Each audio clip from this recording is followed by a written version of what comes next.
Hello everyone, আসসালামু আলাইকুম। Welcome back to my YouTube channel Tanu cooking and blog চ্যানেলে সবাইকে স্বাগত। আজকে আমি তোমাদের সাথে শেয়ার করব গাজরের হালুয়ার রেসিপি। ঠান্ডার দিন এই গাজরের হালুয়াটা খেতে কিন্তু অসাধারণ লাগে। ছোট বড় সবারই একটা প্রিয় খাবার, খুব সুন্দর একদম।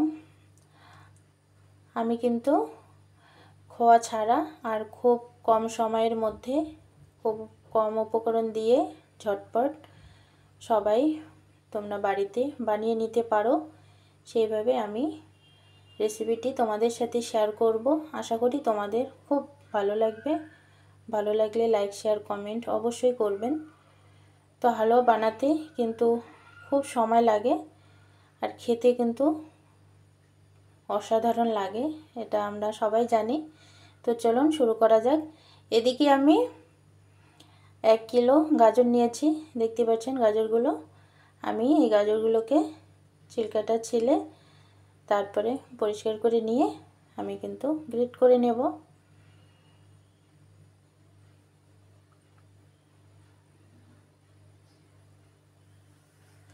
দেখতে পাচ্ছেন একদম গাজরটা কিন্তু লাল লাল, খুব সুন্দর গাজরটা ছিল। এখন কিন্তু গাজর বাজারে খুব সুন্দর সুন্দর পাওয়া যাচ্ছে। তো দেখতে পাচ্ছেন আমি গাজরটা কিন্তু ছিলে নিয়েছি। দেখতে পাচ্ছেন কালারটা কত সুন্দর এসেছে। গাজরের হালুয়াটা কিন্তু বানাতে খুব সুন্দর লাগবে। তো আমি এভাবে ছিলে পরিষ্কার করে নিয়ে আমি এখন গ্রেট করে নেব। তো দেখতে পাচ্ছেন আমি কিন্তু খুব সুন্দরভাবে গাজরগুলোকে সবগুলো এভাবে কিন্তু পাতলা পাতলা করে কিন্তু গ্রেট করে নিয়েছি। তো দেখতে পাচ্ছেন বন্ধুরা, আমি কিন্তু গাজরগুলোকে গ্রেট করে নিয়েছি খুব সুন্দর। তো গ্রেট করে নেওয়ার পরে হালুয়াটা কিন্তু আমি ঝটপট বানিয়ে নেব। তো সেই জন্য আমি কিন্তু গাজরগুলোকে কুকারে একটু সেদ্ধ করে নেব। আর এদিকে একটা কড়াই বসিয়ে দিয়েছি, কড়াইয়ের মধ্যে দুধ ঢেলে দিচ্ছি। 1 কিলো দুধ নিয়েছি, 1 কিলো গাজর। তো দুধটাকে ভালো করে আমি কিন্তু একটু ফুটিয়ে নেব।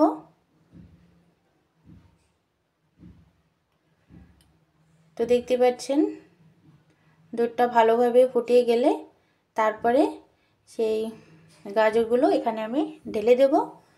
সিদ্ধ করে নিয়েছি, আর সিদ্ধ করা না থাকলে কিন্তু এই দুধের মধ্যে দিয়ে কিন্তু আমাদেরকে অনেকক্ষণ যাবত সেটাকে জাল করতে হবে, রান্না করতে হবে। তো সময় লাগবে, প্রচুর সময় লাগে। গাজরের হালুয়া বানাতে কিন্তু প্রচুর সময় লাগে। তো আমি চাচ্ছি যে ঝটপট আমি বানিয়ে নেব। তো দেখতে পাচ্ছেন দুধটা কিন্তু খুব সুন্দরভাবে জাল হয়ে গেছে, একটু কমিয়ে গেছে। তার থেকে এখন আমি সেই সেদ্ধ করা গাজরগুলো এখন কিন্তু আমি দুধের মধ্যে দিয়ে দিচ্ছি।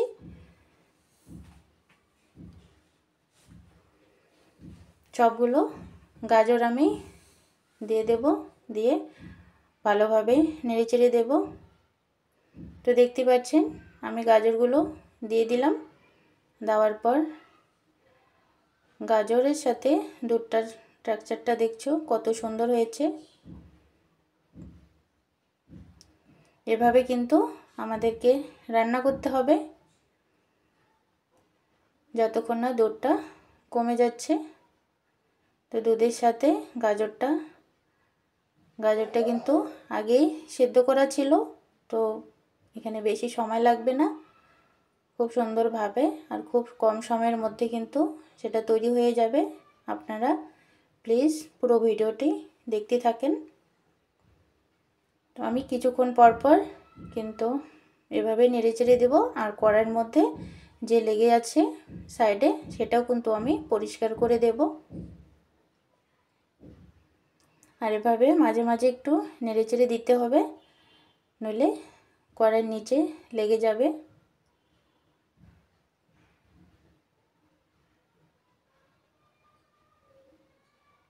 খুব সুন্দর একটা রেসিপি, অবশ্যই আপনারাও বাড়িতে ট্রাই করবেন।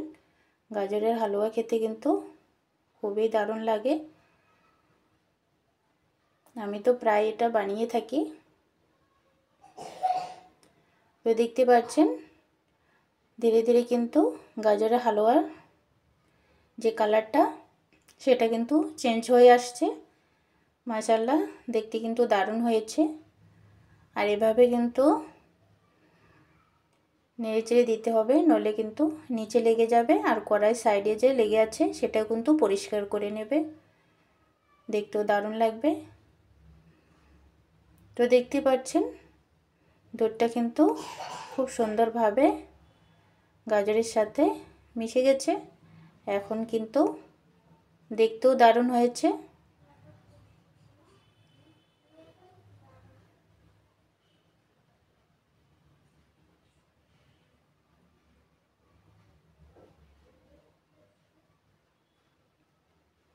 তো দেখতে পাচ্ছেন এখন কিন্তু আমি চিনিটা অ্যাড করে দিচ্ছি। চিনিটা কিন্তু তোমাদের পছন্দ মতো অ্যাড করবে।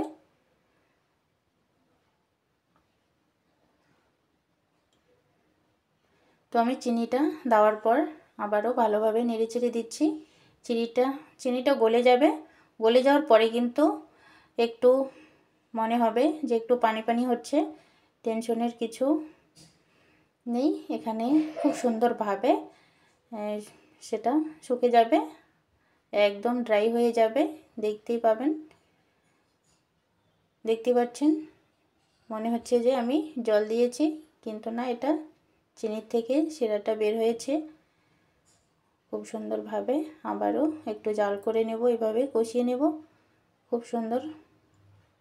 তো দেখতে পাচ্ছেন একদম কিন্তু ড্রাই হয়ে গেছে। তো দেখতে পাচ্ছেন হালুয়াটা কিন্তু দেখতে খুব সুন্দর হয়েছে। কালারও কিন্তু চিনিটা দেওয়ার পর কালারটা কিন্তু সুন্দরভাবে এরকম কিন্তু চেঞ্জ হয়ে যাবে। তো দেখতে পাচ্ছেন চিনিটা একদম গলে গেছে। হালুয়াটা কিন্তু আমার একদম রেডি হয়ে গেছে। কড়াই থেকে তুলে নিলাম। দেখতে পাচ্ছেন ঠান্ডার দিন ঘিটা জমে গেছে, আমি ঘি দিয়ে দিলাম কড়াইয়ের মধ্যে। এখন কিন্তু ড্রাই ফ্রুটগুলো আমি কিন্তু একটু ভেজে নেব। এভাবে একটু ভেজে নিলে কি কাঁচা গন্ধটা থাকে না। তো দেখতে পাচ্ছেন সব ড্রাই ফ্রুটগুলো আমি কিন্তু দিয়ে দিলাম।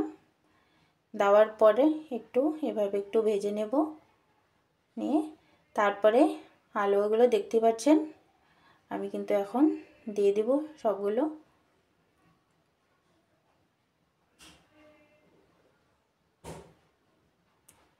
এখন সবগুলো হালুয়া এভাবে আমি ঢেলে দিচ্ছি, দিয়ে নেড়েচেড়ে দিয়ে নেব।